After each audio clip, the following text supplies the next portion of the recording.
Hey, welcome to Zach's Tech Turf and weekly download episode number 112. Sorry again about my voice, I know it's still bad, but on today's episode, I'm going to be playing some Destiny 2. When I give you this news, I got my tea right there to hopefully help with my voice. Make sure you guys let me know in the comment section what you're sipping on.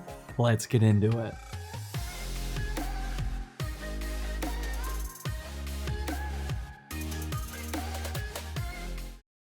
To start off the lengthy section of tech news this week, we gotta talk about ray tracing again this week because Windows finally rolled it out on the latest Windows 10 update. If you haven't already, go grab the Windows 10 October update. Let's be honest, your machine probably already downloaded it even though you disabled automatic updates, but apparently we'll be able to see RTX in games that enable the technology such as Battlefield 5 and the already released Shadow of the Tomb Raider. I'm sure we'll see tons and tons of videos on this very soon, so be on the lookout for that. Moving on to the next part of our RTX news for the week, custom MvLink bridges have been popping up around the internet and they actually look pretty baller. Keep in mind, in order to actually utilize one of these bridges, that means you're baller enough to not just buy one, but two of these new RTX cards, props to you. But so far, third-party manufacturers like EVGA and Gigabyte have designed their own take on the bridge. This goes without saying, or at least it should, but yeah, these definitely have RGB. In some Intel news for the week, Amazon threw up a teaser this week for their new Core i9 9900K beast of a processor, and we caught a glimpse of what the packaging will look like. As you can see on the screen here, it definitely looks like a Destiny 2 Ingram, as the crew from PC Gamer put it, and we also saw that the listing price was $582. We aren't exactly sure if that's what the actual listing price will be, but I'm fairly confident that this is what the actual box will look like, and this is a pretty bold move. Next up, Google announced this week that they have teamed up with Ubisoft to start testing their new game streaming service with the now released Assassin's Creed Odyssey. If you don't already know, this streaming service will integrate game streaming with the Google Chrome internet browser, which if done correctly, sounds like it'll actually work. Game streaming as a service is doing decently right now, but it hasn't taken off just yet, and adding Google to the mix will only speed up the adoption of this technology. Some good news came this week to anyone that thinks that the Wi-Fi naming sequence is annoying, as Wi-Fi Alliance is now changing the nomenclature to Wi-Fi standards to be much easier to understand. As of right now, 802.11ac is the current standard for Wi-Fi networking, and that's now officially just named Wi-Fi 5. The new technology coming next year, 802.11ax, is now called Wi-Fi 6. It'll be pretty weird seeing some simple nomenclature on these boxes of routers now, but I'm all for it, to be honest. Speaking of weird router boxes, Razer slapped their logo on one of them because they actually released their own router this week. Just when you thought you knew what kind of products Razer produced, keyboards, mice, webcams, speakers, and microphones, they go and add some networking gear. The router is called the Scylla, and it's now available for 250 bones, which is pretty steep. To kick off the very quick segment of PC gaming news for the week, we got a sneak peek of Amazon's new MMO New World yesterday, which apparently was a leak from Pornhub. I don't know why it was there, but you should definitely check out the link in the description, the one not to Pornhub, because this new MMO looks promising and I'm personally very excited to check this one out. And to already wrap up the PC gaming news, you can now go ahead and grab Shadow Warrior 2 for absolutely free on the GOG store page right now, but only until Saturday. Shadow Warrior 2 actually got a lot of great reviews and I was so close to buying it when it first came out, so honestly I'm pretty happy about this, and you'll probably see some footage on a weekly download series coming very soon. Well, that wraps up weekly download episode number 112. Now feel free to head on over to one of these two videos if you haven't seen them yet, and definitely hit that subscribe button because next week we're still doing some more benchmarks. You don't want to miss those videos.